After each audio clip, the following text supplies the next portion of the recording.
know what I'm saying? I understand. Oh, Claudio, was je niet te dikke kak? I do. Ah, wait, it's your turn this week. Hello, you with the small peepees. See what I did there? No? Moving on then.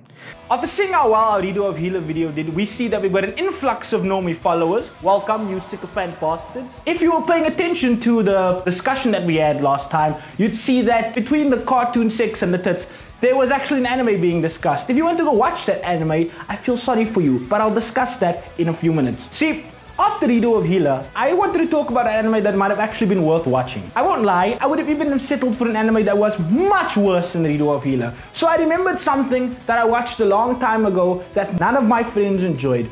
Magical Warfare. I watched 2 episodes and I really wanted to shave my pubes off with a rusty blade. So, Cloud, tell people about Magical Warfare instead. It's cock. So I decided it was time I wandered into the anime space, where I saw vast opportunities for cuck anime to dunk on, since like senior citizen testicles, I love me some low-hanging fruit. I have sex with him. Ironically, the more I looked, the more anime I found that I might instead have been able to recommend. The one that I had the most hope for? Get this spoiler of a name. After being rejected, I shaved and took in a high school runaway. That name is fucking long, fucking stupid, and anime needs to shorten their fucking names. I thought, hey, here's a wholesome anime with a story that could lead somewhere interesting, but let me give you a little secret. It's an anime about a 26-year-old man raising a 17-year-old high school girl to one day be his girlfriend. For us cultured folks, that sounds like any good old hentai. But it's not hentai. In fact, it's just poorly done and poorly justified, so that shit can fuck right off. Next, I considered an equally, if not more popular anime. Don't toy with me, Miss Nagatoro. Not only is it masochist bait, but it's written by a verified cultured connoisseur. The problem? It's a romantic comedy, but it goes fucking nowhere! And this is where the crux of the problems I ran into comes into place. Like Redo of Healer, the show's season is over, but it didn't end. Why you always do this, Japan? We just want to show with a story that actually goes somewhere and gets resolved. And you see it fucking everywhere. Anime with good premises heading to destination fuck all. Even shit tier anime like Magical Warfare ended on a cliffhanger and never got picked up again because it was such a flaming pile of cuck of an anime. If you want to bitch about an anime that never goes anywhere or the season ends without any actual ending in sight, please write it in the comments. I would love to hear about it. I might actually cuck on it on some video one day. Though the worse, the better. If it's old man testicle though, we'll clap at shit like it's... Why do you clap like old testicles? But see, if you read the title of this video, you'll see that I in fact did come up with an anime to talk about. An anime that specifically addressed problems with modern anime. And it's an anime that came out over a decade ago. What's the anime's name? Chaos Head. It won't surprise me if none of you heard about Chaos Head. This is one of the more shonen style animes that came out before fuckboys and casuals were doing Naruto jutsus on TikTok and Instagram. In other words, kids, yes, there was a time when anime was considered by the larger population to not even be worth a modicum of respect.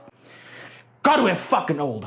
During this time when anime was still such a niche art form, Chaos Head was even then such a uniquely underrated and mostly unknown anime. And why wouldn't it be? It wasn't one of the mainstream shonen variety, but it also wasn't the itchy or the overtly cultural variety, which was slowly rising in popularity at this point in time. Why would they shut down hentai heaven? I can't see big anime titties anymore.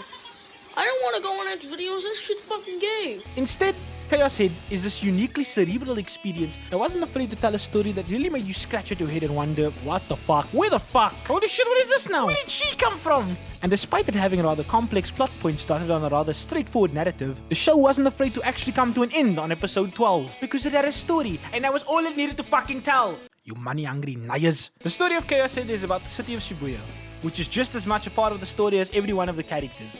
We open to the city desolated by some catastrophic event. Or as we at the UPD like to call it, yo mama. Don't fucking laugh. We see some fucking nerd lying on the floor in the middle of the destruction, looking like he just took the fattest cuck of his life, before genetic head main waifu comes along and for some reason we're not aware of, stabs his ass. This only happens 3 minutes into the anime, and it's one of the many things that leaves you confounded by where the anime is actually going. Our protagonist for the ensuing story is the all-around dislikable Takumi Nishijo, an extreme loner otaku who prefers to spend all of his time in his makeshift room, which is a shipping container on top of some unnamed, or did I just not pay attention, building. He's shy, he has low self-esteem, and pretty much spends all of his time trying to avoid 3D peeps and sticks to 2D waifus. That's right, you fucking weebs. They're calling us out. Despite suffering from visual and auditory delusions, it was clear to me from the very first time I watched the show 10 years ago that the kid is pretty smart. For one thing, he designs a calendar which dictates the minimum days and periods required for him to go to school and still pass. At the same time, a lot of his positive delusions, and yes, you'll come to see that delusions and mental health issues are a great deal of importance to this anime, rather than leading him astray, often gives him insight that he needs when he investigates some of the mysterious events that take place in the story. For a long time, when people mentioned the word otaku, it was Takumi whose face actually came immediately to my mind, since believe it or not, he stood as a mirror image for what otakus looked like when the anime came out. Takumi, despite having quote-unquote no friends in the real world, still has a shitload of online friends due to how good of a gamer he is. One day that seems like any other day for the poor lonely bastard, he gets a message from one of these friends, and I swear to push, we all have this one naive friend, showing him a picture of a dude crucified by metal stakes. The show really nails in the question of, do I have your attention now? Unfortunately, Takumi's a pussy like me, so this shit freaks him the fuck out and he bum rushes out of his cargo container.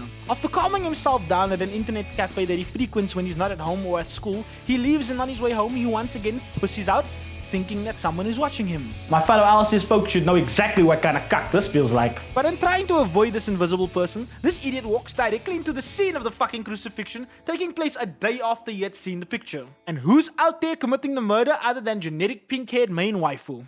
Now this is where I want to stop giving the play-by-play, because I genuinely want you to go watch the anime, and I want you to see how the mystery plays itself out. And interestingly enough, you don't actually have to only do this via the anime. You see, Chaos Head is one of those shows which was first a visual novel.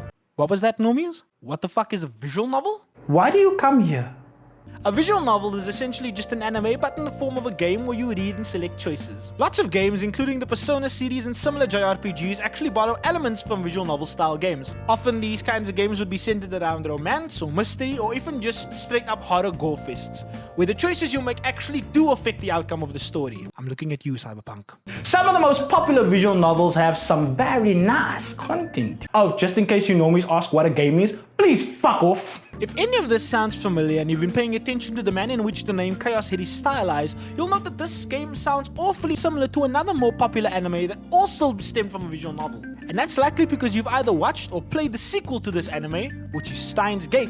No, I'm not going to talk about Steins Gate because I thought it was a 7 out of 10 show with some seriously fucking convenient plot points that makes no sense in the larger scheme of things. I just wanted you to know that the two stories take place in the same universe. This is not to say that Chaos Head does not have its flaws. The biggest problem for me is that every single time generic pink-haired main waifu shows up, all my brain can think is boring. Every chick in this anime is so much more interesting than boring. But if I'm being honest, beyond that, the show is extraordinarily interesting, full of mystery and things that make you constantly question the direction in which the plot is headed. For those of you who are curious, yes, the show has many waifus, but it is one of those rare animes that never really touches on the harem tag, and the main girl is pretty much clear from the start, for better or for worse.